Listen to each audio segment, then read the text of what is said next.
Welcome back to the Creatively Curious podcast. I'm your host, Ashley Walter. Today, I wanted to back up a little bit because I've released some episodes to this podcast, but I never really talked about what occupational therapy or life coaching is. And I do both of those roles. So I just wanted to talk about occupational therapy and life coaching, what they are, what they aren't, so that you have a little bit of background about where I'm coming from, what we'll be covering in the podcast. So let's get to it. So, occupational therapy. So, I've been an occupational therapist for about 14 years now. I went back to school in my 30s to become an OT. And here in Canada, it's a Master's of Science program. So you're a Master of Science in Occupational Therapy. And occupational therapists work in a variety of settings. So you can work in hospitals, you can work in the community, in home care, you can work in organizations and companies and government, and you can work with senior citizens, adults, and children. So we really work with everyone. So we basically we define occupation. So people sometimes will think occupation is like helping people get back to work, which can be a piece of what we do. And we have, at least here in Alberta, workers' compensation board. So they have lots of occupational therapists that work for them. So that could be a piece of what the client or patient is wanting to focus on. But we define occupation as anything that a person does in their day that is meaningful to them, that's important to them. So that could cover, we have 3 categories that we cover: self-care, productivity, and leisure. So self-care is things like anything that you do to get yourself dressed, do your hair, cooking, eating, toileting, bathing, moving around the house, things like that. Productivity being going to work, going to school, participating in the community, maybe in your church. And for children, often their productivity piece is play. And I would argue for adults, it should be play as well. So I'll edit the productivity definition to include play for adults as well. However, I guess that comes into leisure activities. So leisure, anything that is enjoyable to you: gardening, sports, art, social activities, cards, things like that. And so that's kind of the 3 areas we look at. We'll look at environment as well. So, and then ideally helping the person be as independent as possible. So if that's adding something to the environment, like a piece of equipment, or even having help with home care or help with family, things like that, to help them really achieve whatever goal it is that they're wanting to focus on. And let's see, I'm just looking at some notes. It's a regulated medical profession. So we have to be registered and licensed in our province here in Canada. I'm assuming the same is true for the United States. And every year we go through like a licensing process where um, we always have a goal for the year, and we have to demonstrate any like professional development that we've done and how we've achieved that goal for the year. And we're trained to look at not only the medical and physical limitations of a disability or an injury, but also the psychosocial factors that affect the functioning of the whole person. So their health, their wellness, we really look at the whole person, everything that's going on with that person, to try to help them achieve their goal.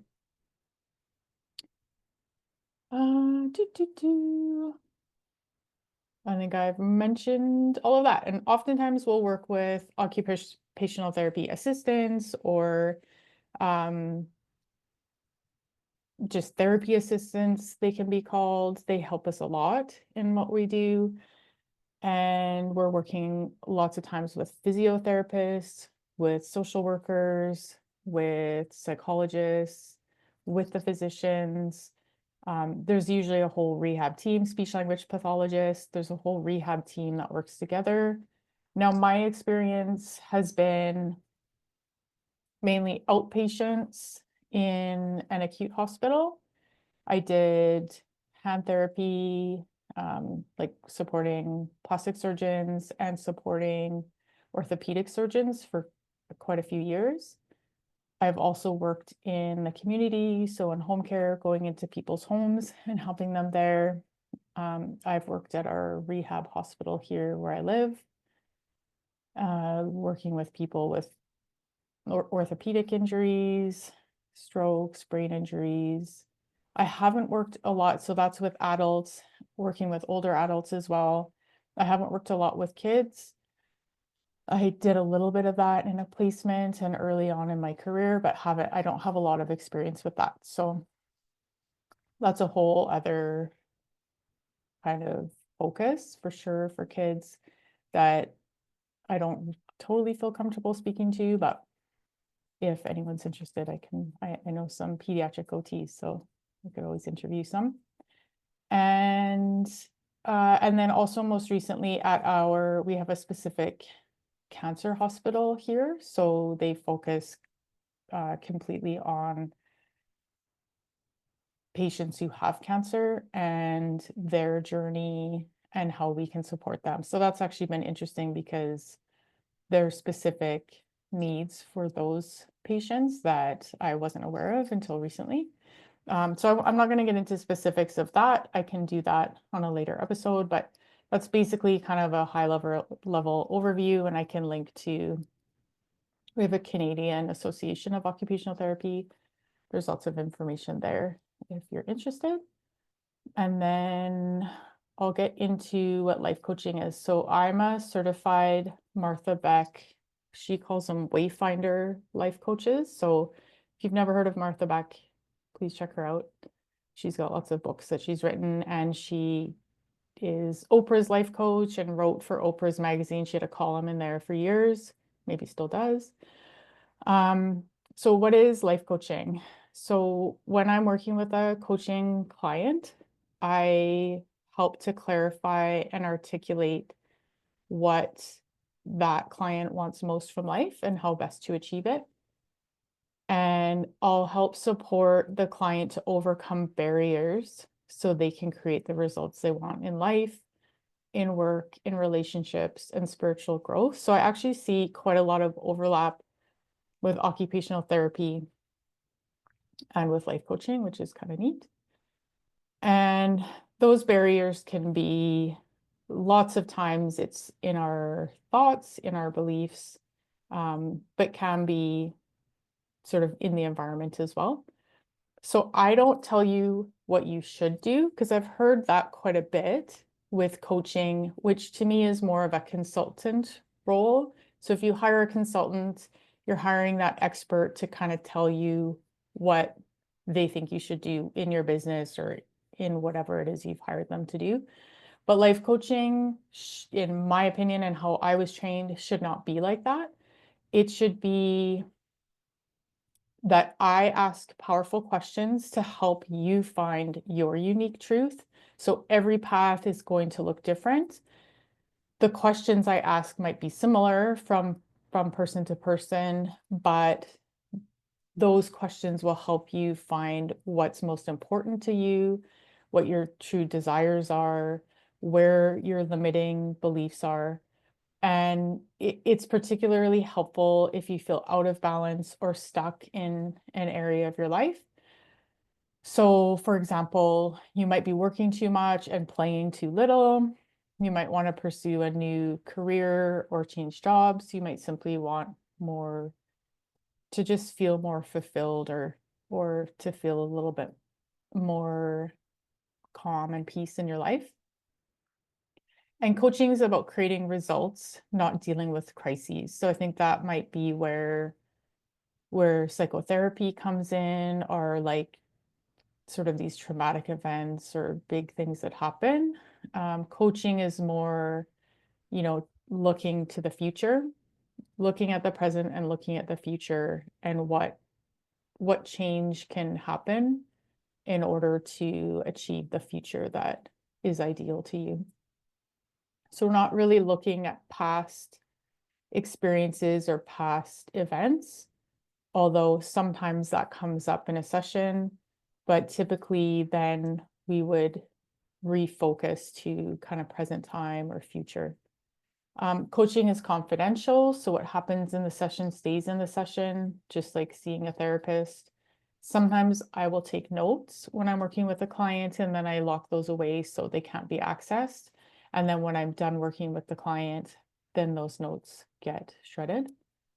And how long does it typically take? So lots of people, and myself included, so interesting. And this is what's similar also in occupational therapy when someone comes, at least for like an orthopedic or sort of plastic surgery sort of injury, people want results now, right?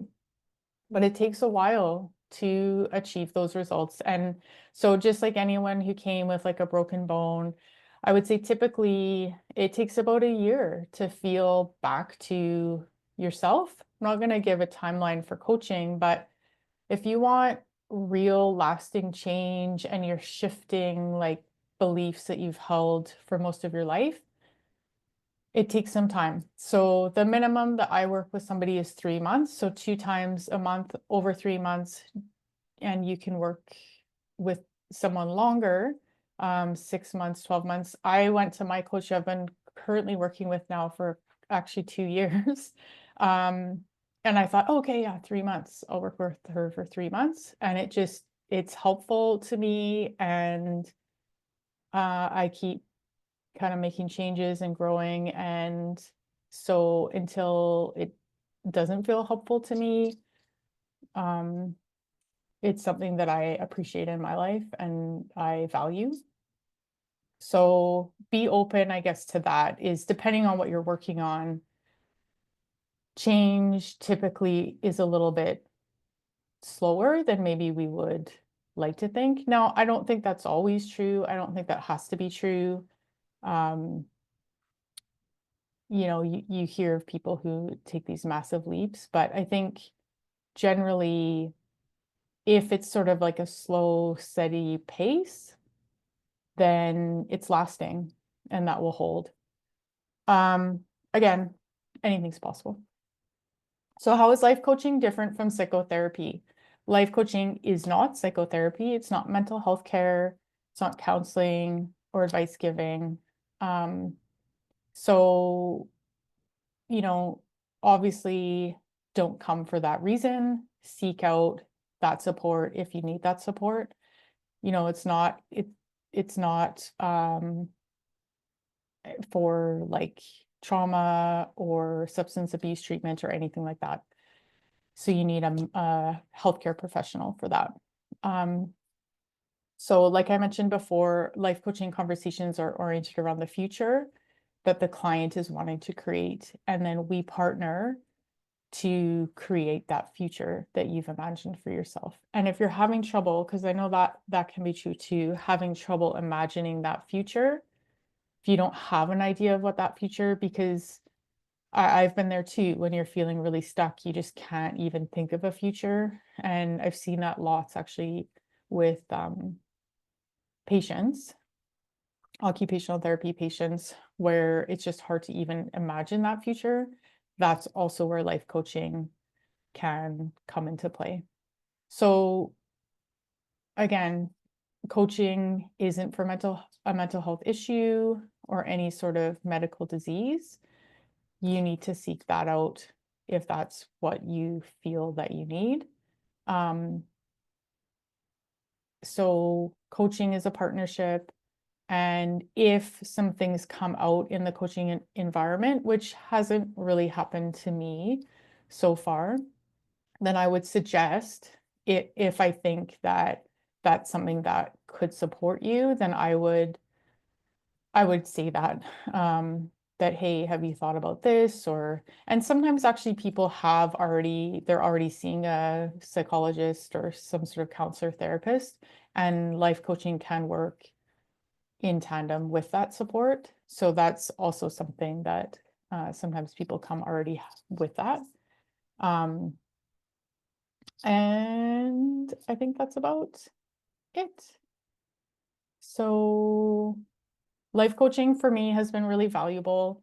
I've worked with a coach, I guess, 3 times now in my life. I worked with one coach who was like a play coach for adults, which is why I think more adults need to focus on play. Um, and that helped me actually change my career from I have a business degree as well. So I was doing marketing and communications work, didn't feel as fulfilled as I could, went back to school to become an occupational therapist. And again, he didn't say, oh, you need to be an occupational therapist, but we went through all these exercises, asked me questions, did some kind of interesting things working with him. And that was one of the ideas that came out of my work with him. And then I did more information gathering about that program. I met with some OTs, and so then the rest is kind of history. I went down that path. And then I also was when my husband and I wanted to have kids, we had fertility challenges, and I hired a coach then as well, fertility coach, who was very lovely, and just helped retrain, I guess, my brain into, I had had some losses, and that was really affecting just how I felt moving forward on that journey and in that path. And she did a lot of meditations and guided visualizations, and I started actually meditating and doing a lot of that visualization work due to that fertility journey. And so in this podcast, I've already included some, but that will be a focus of mine as well, because I feel like for me, meditation has really changed my life for sure. I err on the side of anxiety, I would say, and like meditation with other tools for sure, but has helped me feel more grounded and calm in my life. And now I pretty much always meditate 2 times a day. And like, I don't know if I could ever not do it. I love it so much. I just find it so helpful. And she did a lot of visualization for the future and imagining your future. And so that's a big part of, I think, also why I went into the life coaching program, because I know how valuable looking at life that way is. And coaching has really helped me, supported me, and I I love it so much. So that's why I decided to become a life coach. I also really like Martha Beck. I like her approach. There's another life coaching school. I will not mention the name, um, but they're quite different. So the Martha Beck life coaching program is actually ICF certified. So that's that International Coaching Federation, I believe. Um, and so because it's ICF certified, then life coaches can get that ICF designation. And which that program, I mean, it is what it is. It seems very businessy, which is fine. I have nothing against that. But Martha Beck has other kind of tools like dream analysis, and there's a bit of like kind of like occupational therapy where we say it's science and art kind of mixed together. It's an art and crafting mixed with science. So same thing with her style of life coaching, is like science and magic mixed together. So, there's there's the thought work for sure that I think is foundational for coaching, but also there's other tools that I can offer, like the dream analysis, metaphor tool, things like that, um, that I feel like have been really valuable for my clients and for myself. It's like a more creative way, I guess, of like getting out of your own head. Um, so I will stop talking now. I feel like that was a lot. I'll link to some of these resources that I mentioned. And if you have any questions, please reach out.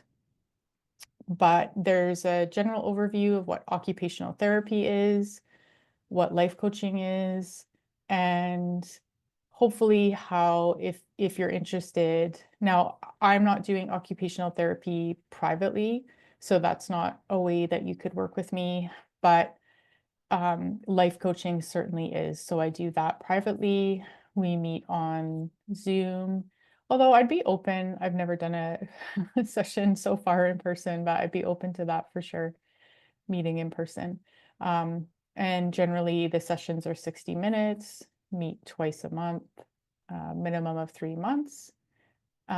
Could be longer. We could go month to month after that if that's something you're interested in. So I'll link to that information below, but definitely reach out if you have any questions and I'd be happy to answer them. Take care.